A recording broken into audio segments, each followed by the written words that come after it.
Okay guys, I'm in the AWS Management Console and you can see AWS Management Console provide me different services including compute, storage and database. Today we will only be interested in EC2, Elastic Compute Cloud. This service basically provide me virtual server in the cloud, in AWS Cloud. So right now I'm in the dashboard of EC2. First of all, I will create an EC2 instance and then I will launch it. The first step is to choose an Amazon machine image, which is basically the operating system. Let's select the free only options. I'm going to select the Amazon Linux 2. So once I have selected the operating system or the image of my virtual server, the next step is to select the hardware.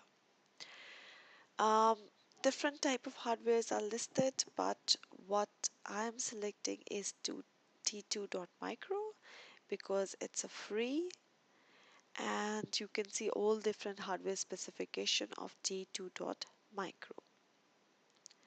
Next, configure instance details. For this page, I will keep all the settings which are already given. Next, add storage. So by default, they are providing me a volume of 8 GB and I will keep it as it is. Later, if you want, you can attach more EBS, which is Elastic Block Storage, with your server. But for now, I'm leaving it as 8. Next, add tags. So I'm going to add a tag. This is basically the name of my instance.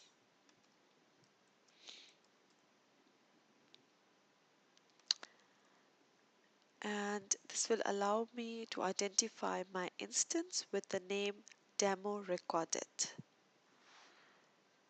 Next, configure security groups. Okay, the security groups are basically defining some set of firewall rules, which mean what services are allowed on this server. For now, you can see by default SSH has been selected. SSH allow me to remotely connect to my virtual server. So the virtual server is created on the Amazon cloud and I can access it from anywhere using the SSH. Because I want to add a web server on my Linux server, I'm going to add some more services including HTTP and HTTPS. So now you can see my firewall will allow all the requests which are coming on these ports and these ports are related to these services. Now review and launch. So we have selected the operating system, we have selected the instance type, the hardware, we have defined the security groups, and over here in the security groups you can see these ports are available for both IPv4 and IPv6.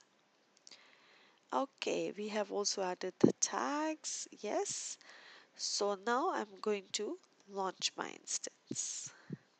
Okay, when I'm going to launch my instance, it is asking me to provide a security key. Either I can provide an existing security key or I can create a new one. So for now, for this demo session, I'm going to create a new key pair. This is basically a public and private key pair. The public key is maintained with AWS and the private key I'm going to download on my laptop. Now, whenever I want to connect to my AWS instance, I need to provide my private key, which basically ensures that only the authorized person can access my AWS server. If you lose this key, then it will not be possible for you to connect to your AWS server. So make sure you keep your key in a very secure place. Okay, I'm going to create a new key pair and I'm going to give it a name, demo recorded, and I'm saying download my key pair. Okay, you can see my primary key has been downloaded. Let's get it from the folder and I will put it on my folder in the desktop. Okay, here I got my the private key to access my AWS server. I just want to rename it.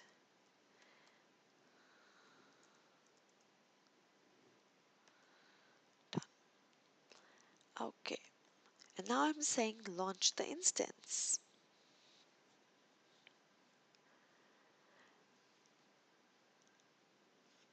And I want to view my instances. Okay, so you can see my instance is being initializing. And let me refresh my page and you will notice it's ready. I hope so. Okay, it's still initializing it.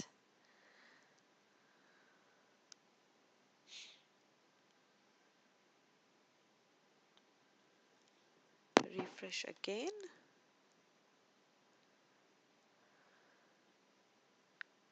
And here you go. Now you can see within a very limited time I'm able to get a virtual server on AWS and that server is running. Okay, now we want to connect to the server. Before I connect to the server, let's select the server and you can see when I selected the server, I can get its DNS, domain name system, and I have got its public IP. Using DNS, I can connect to my server and using the public IP, I can also connect to my server. Let's copy this DNS and go to your browser.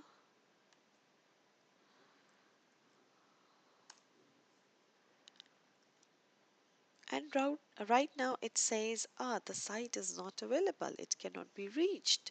So let's fix this issue. So what I'm going to do is I'm going to connect to my server. And as I told you how we will connect to the server using SSH. So connect. So when I want to connect to the server, I've got different options through which I can connect to the server. The very first option is using Putty. So I will basically use this option. So let's start the Putty. It's a desktop app. I've already installed it. Okay. Um, Now what I will do is basically I will first copy the public IP. I can go through with DNS, but I find it better using the public IP on my Putty. So I'm saying that EC2 user. So basically this is the default user on the Linux server. So I'm saying I want to connect the user EC2 hyphen user at IP. Okay. And which protocol is selected? SSH. From here I'm selecting SSH expanded authentication. As I already told you, when you are going to connect to your AWS server, you need to provide your private key so that the server can authenticate you are a valid user. So let's browse for the key. Okay, the key was in my YouTube folder, but it's not showing up. Why? Because Putty is looking for a PPK file. But if you remember, I downloaded the file that was .pem. So what I need to do is, before I can get the file here, I will convert my PEM file into PPK. And for that, I'm going to use PuttyGen.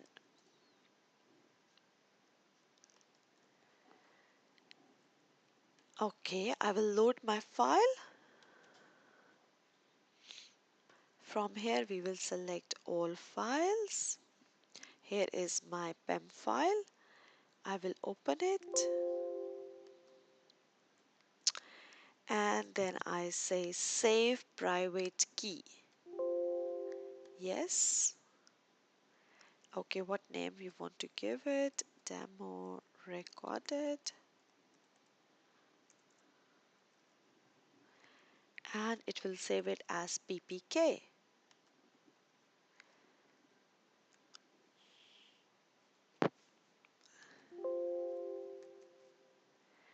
Okay, it's already done. Okay, the conversion has been done from PEM to ppk.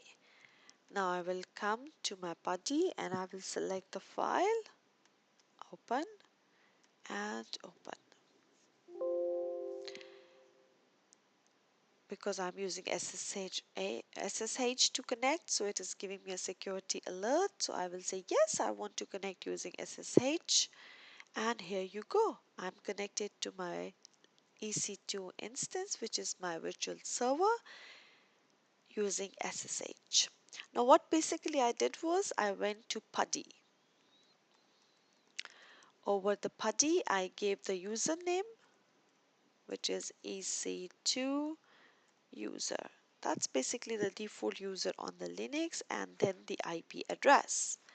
And then I come to SSH, expanded authentication, and I need to browse and I need to upload my ppk file. But this ppk file was not there before, so I went to PuttyGen because PuttyGen allows me to convert my PEM file into ppk. So I loaded my PEM file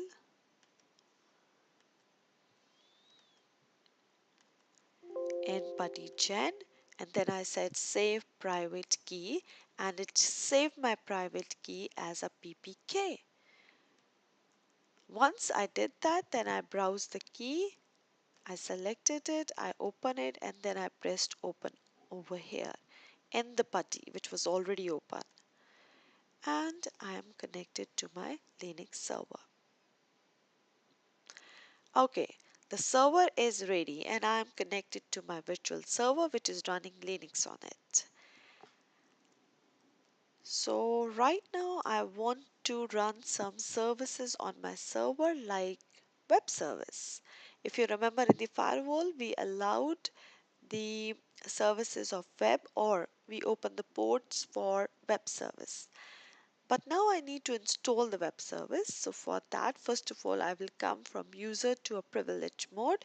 And for that, I'm typing these commands. This command will bring me from user mode to privilege mode. Root mode is the highest privilege mode. Now when I'm in the root mode, I can install my web server. So let's install the web server. I'm using the command yum install http d, which will allow me to install a web server. Yes, and my web server is installed. I need to run my web server service httpd, which is basically my web server. Start. Okay, the service is started. Let's make sure is the service really started. So I'm getting back to my server, the same URL which it was before, saying it cannot be reached. Press enter, and here you go. I'm connected to the web server on my virtual server. Now let's do a little more thing and then we are done. So I'm going in the directory of my web service. This is the directory where basically my index.html page is stored. So what I'm going to do is I'm going to open the editor nano, and the file that I'm going to create is HTML. This will basically override the existing file in the directory. Okay, I'm going to create a very simple HTML file for now.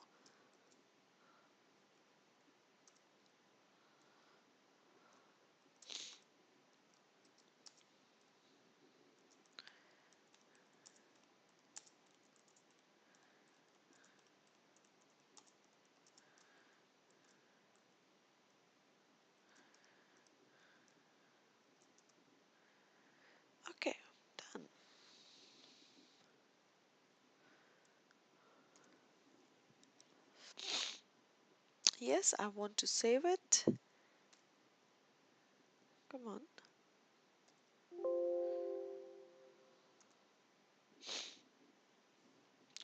Now let's come to the browser again, and you can see the existing index.html page has been replaced by the page that we just created now. And you can see I'm saying welcome to the first video on EC2, and we are done. Now what you can do is you can upload your files on the server, and then all your files which are related to the website, and then you can run your website on the Linux server. I hope this video is helpful for you. Thank you very much. Okay, but before I leave, I want to tell you one last point. And that point is don't leave your instance running here. Okay, I'm going to say instance state stop. Yes, I want to stop the instance, and even I can close it from here. Yes. Okay. And if you come to your EC2 dashboard,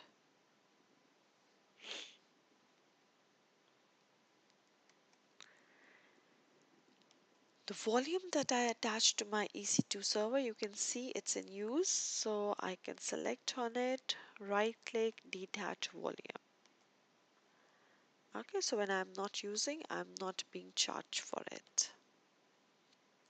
So now I have no instance running. Okay, thank you very much.